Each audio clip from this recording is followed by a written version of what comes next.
Michael, I have to push back on you regarding natural gas because, again, if we're talking about fracking gas, it's the most devastating example of how communities get destroyed. When you're talking about the contamination of the drinking water, we have a serious problem with clean drinking water in Jackson, Mississippi, Flint, Michigan, most of West Virginia. There are problems out the yin yang regarding clean drinking water, and fracking contributes a hell of a lot regarding that water contamination, plus the man-made earthquakes as a result, devaluing properties, things of that nature. There has to be other options regarding, whether the transition, like you said, is going to come from somewhere. If it's not going to come necessarily from, nuclear as quickly as one would hope, or in this case, other alternative energy options. Again, I did mention hemp, and obviously we have hydroelectric, and, there's some other ones, obviously, that are, not registering at the moment, but we do have options that we can utilize. But I do think that natural gas is just one that maybe, as you alluded to, we can't just pull back from it right now, but it doesn't seem like we're making a good enough effort to try to get away from it. And a lot of communities in, like I said, Pennsylvania, Michigan, West Virginia, the list goes on, but it seems to me, just based on, the people that I've spoken to, good friend of the show, Jordan Cheriton, of Status Quo, goes around and he speaks to the people who have suffered from living in these communities that deal with this problem every day. I think that hydraulic fracturing is something that we really have to scrap as soon as possible. Your thoughts on that? Yeah, I think it's relative risk, So gas has been leaking natural gas, methane has been leaking into water systems for decades, long before fracking. In fact, in the Gasland movie that Josh Fox made, where the guy lights his faucet on fire, that took place in New York, where fracking hadn't occurred. And it was from an older well that had been improperly sealed, and the gas seeped out into the water. It's not great. It's also not a hazard, but it certainly can't be blamed on fracking. The fracking wells are sealed better than the older wells, just like any older technology. There's waste. In terms of the other issues, the wastewater. By the way, I'm from Colorado. It's a huge fracking state. But it's if you dump the wastewater onto the ground without disposing of it properly, it can contaminate. But we have regulations against that. So that's illegal if it's happening. It should not be happening.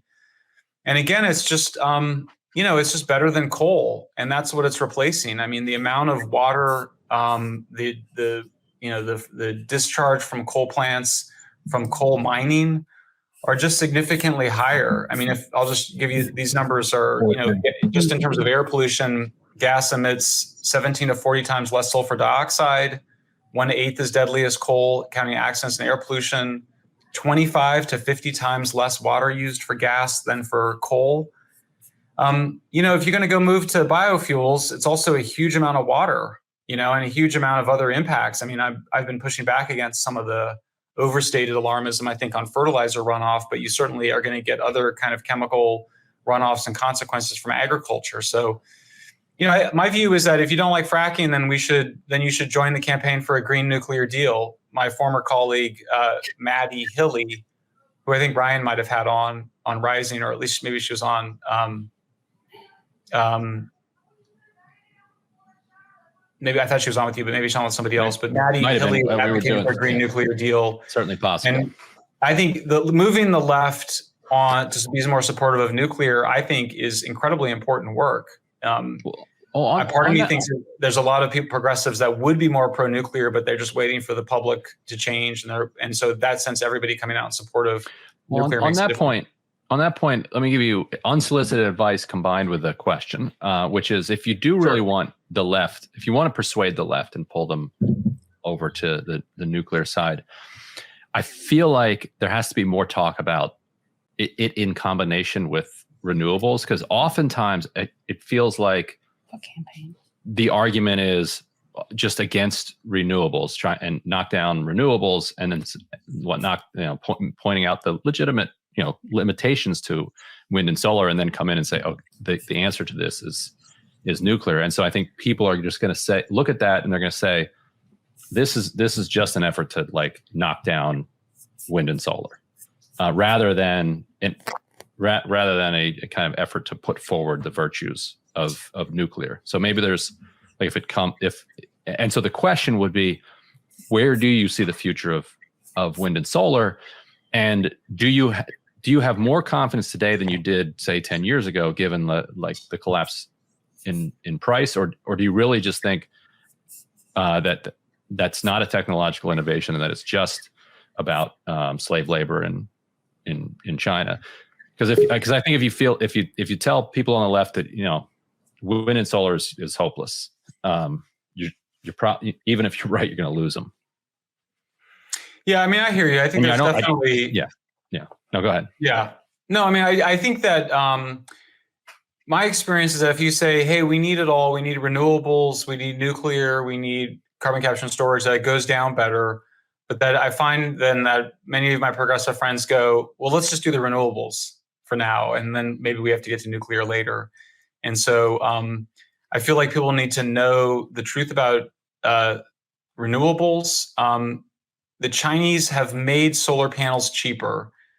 The efficiency of those panels is not the main reason for the cheapness. In other words, we measure the efficiency of solar panels by their efficiency in converting sunlight into electricity.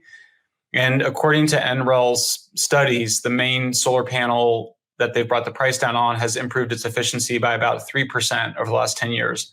But the price of solar panels came down 75% or more over the last 10 years. And I think that the main reasons for that are the heavy Chinese government subsidies, the use of coal, and the use of incarcerated Uyghur Muslim labor.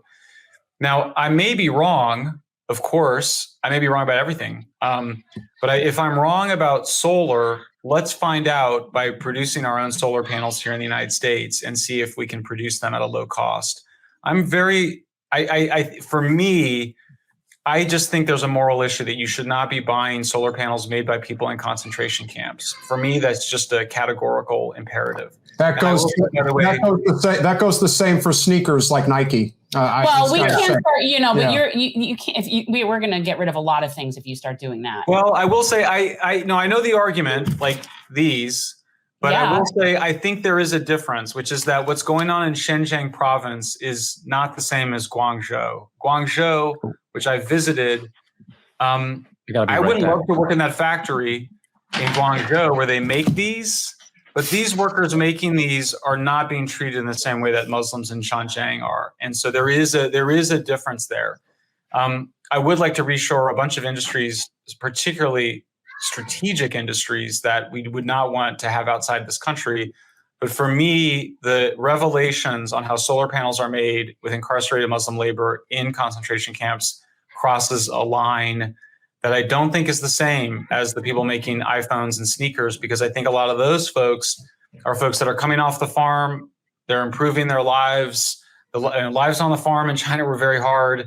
The lives in the factories are hard, but they're better than the life on the farm. But I think that's different from the Xinjiang province concentration camp. So if I'm wrong and solar panels, there's something that happened that made solar panels really cheap, then we should find out by producing them here as opposed to continuing to import them from China. Now, I will say something else about renewables, though, which is just that the intermittency of renewables is one of the main reasons for their high cost. So what you see in California, for example, where we have high renewables penetration, and this is the same everywhere in the world, certainly including in Germany, is it just requires more people and more machines to maintain a reliable electricity when you've got wind electricity contributing to the grid like that and solar going like this on days that it's sunny. So when we were coming close to having blackouts 2 weeks ago in California, the sun would set at 6 p.m. and you would see the solar contribution going down and all the gas plants would be ramping up. There's more people and more machinery that had to be involved to manage that intermittency. So I will say, I've got my wife, we have solar panels in our backyard. It's not like a religious, concern or something, but I think this thing of continuing to source from Xinjiang province is just problematic. And when I testified, by the way, in front of Congress, and I made this point, AOC visibly shifted uncomfortably in her seat. So I do think it is one of the things that progressives, and also when I testified in the Senate on it, it was the senator the astronaut from Arizona, Mark Kelly. Was it? Yeah. Kelly.